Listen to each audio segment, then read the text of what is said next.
April is National Stress Awareness Month, and the purpose is to raise awareness about the impact of stress and promote healthy coping mechanisms. Joining me now to talk more about healthy habits is Dr. Christopher Reynes from JFK North and Catherine Murphy from the National Alliance for Mental Illness. Thank you both for being here to talk about what is a very important topic.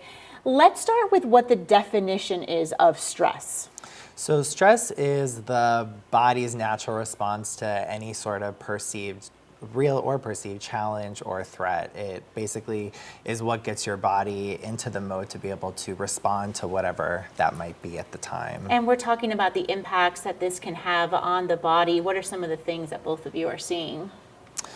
Well, when there's some sort of a perceived or actual threat or challenge, the brain sends signals to the body to release cortisol and adrenaline, and that can be really helpful in the short term. Like, let's say you're taking a walk and all of a sudden a tiger jumps out of the bushes, right? So you want your heart rate to go up in a burst of energy and increase focus so you can get away from that threat.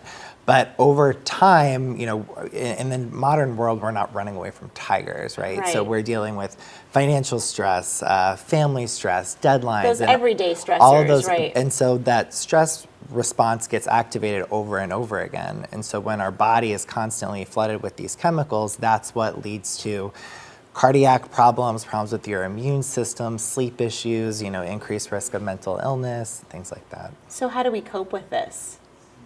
So, I mean, some good ways to, you know, deal with it sort of in the short term, in the moment, is engaging in deep breathing and trying to really reset that parasympathetic nervous system. So slow, deep belly breathing can be very helpful.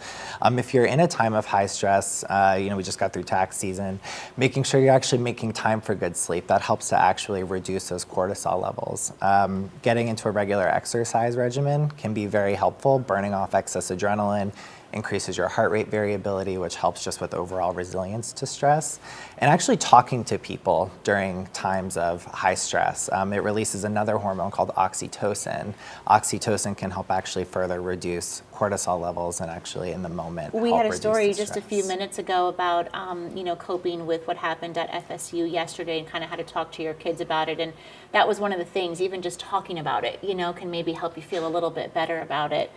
Catherine, how does your organization kind of just support families and people, you know, who are dealing with stress and mental health? So NAMI, we're the nation's largest grassroots mental health nonprofit, and we provide free support groups, classes, presentations, educational opportunities for people to understand the effects of mental health on their lives. We specialize in building a community that cares and helping connect people with others who can understand what they're going through, where they're coming from, to really help them to feel seen and heard and supported.